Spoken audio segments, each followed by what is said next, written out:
ఏదైతే మాజీ ముఖ్యమంత్రి వైసీపీ అధ్యక్షుడు జగన్మోహన్ రెడ్డి సొంత నియోజకవర్గమైన పులివెందుల రూరల్ జెడ్పీటీసీ స్థానానికి జరిగినటువంటి ఉప ఎన్నిక, దీంతోపాటు ఒంటిమిట్టలో జరిగినటువంటి ఉప ఎన్నిక. అయితే పులివెందుల ఉప ఎన్నికలకు సంబంధించిన విషయం పైన ఒక పీక్ స్థాయిలో అక్కడ ప్రచారం జరిగింది.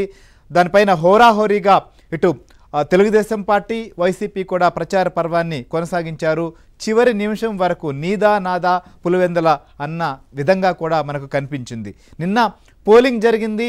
పోలింగ్ నేపథ్యంలో కూడా చూస్తే గతంలో ఈ యొక్క నియోజకవర్గంలో సహజంగా స్థానిక సంస్థలు ఎన్నికలు అంటే అక్కడ నామినేషన్లు వేయాలన్నా లేదా ఆ అభ్యర్థులుగా నిలబడాలన్నా కూడా భయపడేటువంటి పరిస్థితి. అలాంటి నేపథ్యం నుంచి స్వేచ్ఛగా రెండు పార్టీలకు సంబంధించి తెలుగుదేశం పార్టీ, వైసీపీ నామినేషన్లు వేశారు. వీరే కాకుండా మరొక 9 మంది స్వతంత్ర అభ్యర్థులు, మొత్తం 11 మంది పులివెందుల జెడ్పీటీసీ స్థానానికి పోటీ చేస్తే 11 మంది ఒంటిమిట్టకు కూడా పోటీ చేశారు. ఇలాంటి నేపథ్యంలో నిన్న పోలింగ్ జరిగింది.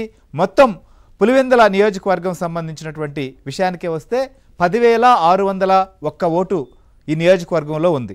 వీరిలో పురుషులు 5,464 మంది కాగా 5,137 మంది స్త్రీ సంబంధించినటువంటి ఓటర్లు ఉన్నారు. వీరిలో నిన్న రాత్రి వరకు లెక్కల ప్రకారం చూసినప్పుడు 76.44% అధికారులు లెక్కగట్టారు. అయితే అనేక ఫిర్యాదులు వచ్చినటువంటి నేపథ్యంలో వాటిని పరిశీలించిన తర్వాత 3-14 పోలింగ్ కేంద్రాలకు సంబంధించి అచ్చువెల్లి, ఈ కొత్తపల్లికి సంబంధించి ఇవాళ రీపోలింగ్ జరుగుతున్నాయి. సాయంత్రం 5 గంటల వరకు ఈ పోలింగ్ ప్రక్రియ జరగబోతోంది. సో ఈ ఓట్లు కూడా ఎంత పర్సెంటేజ్ నమోదైందో వస్తే అప్పుడు పులివెందుల జెడ్పీటీసీ స్థానానికి సంబంధించినటువంటి ఒక క్లారిటీ ఎంత పర్సెంటేజ్ అనేది తేలుతుంది. అది దాదాపుగా ఇక్కడ కూడా 75 నుంచి 80% వరకు పోలింగ్ నమోదయ్యేటువంటి పరిస్థితి ఉంటుంది. ఎందుకంటే నిన్న మిగిలినటువంటి పోలింగ్ కేంద్రాలవి ఇవాళ జరిగినటువన్నీ కూడా లెక్కేసుకుని చూసినప్పుడు. ఇక ఒంటిమిట్ట విషయానికి వస్తే ఇక్కడ మొత్తం 24,606 ఓట్లుంటే మొత్తం 20,681 ఓట్లు పోలయ్యాయి. మనం లెక్కలు చూడవచ్చు. ఎన్నికల కమిషన్ నుంచి వచ్చినటువంటి షీట్ ఇది.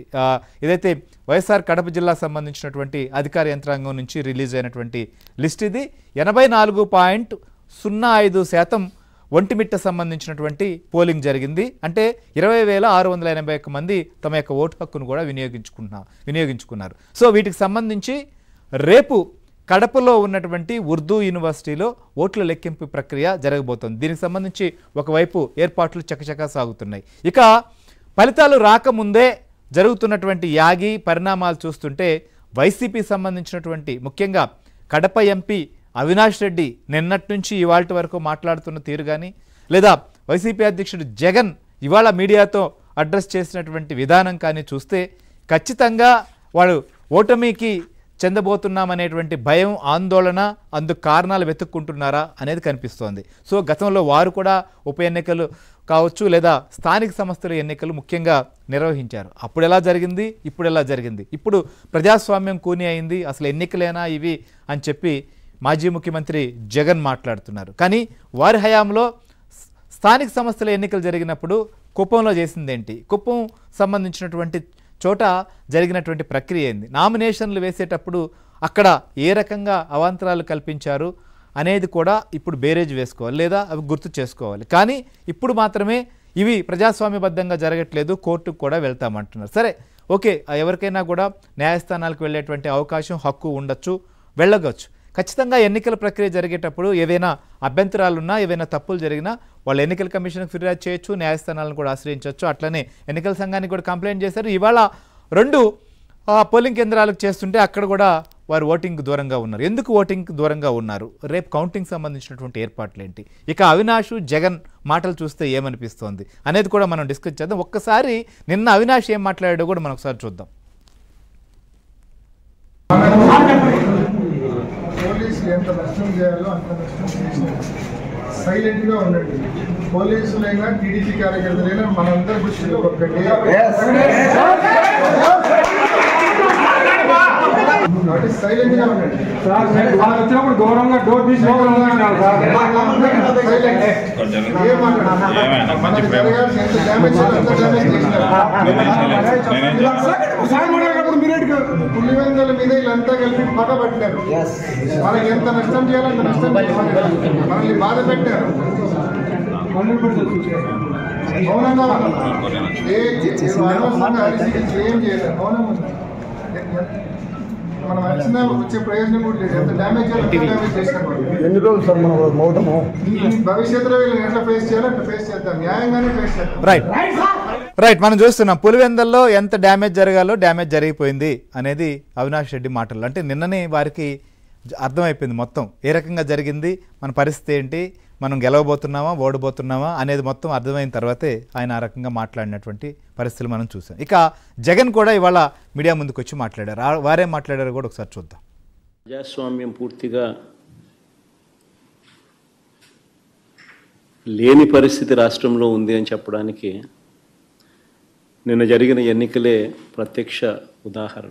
వైఎస్ఆర్సీపీకి సంబంధించిన ఏజెంటు బూత్లో కూర్చోకుండా ఎన్నికలు రిగ్గింగ్ చేసినారు.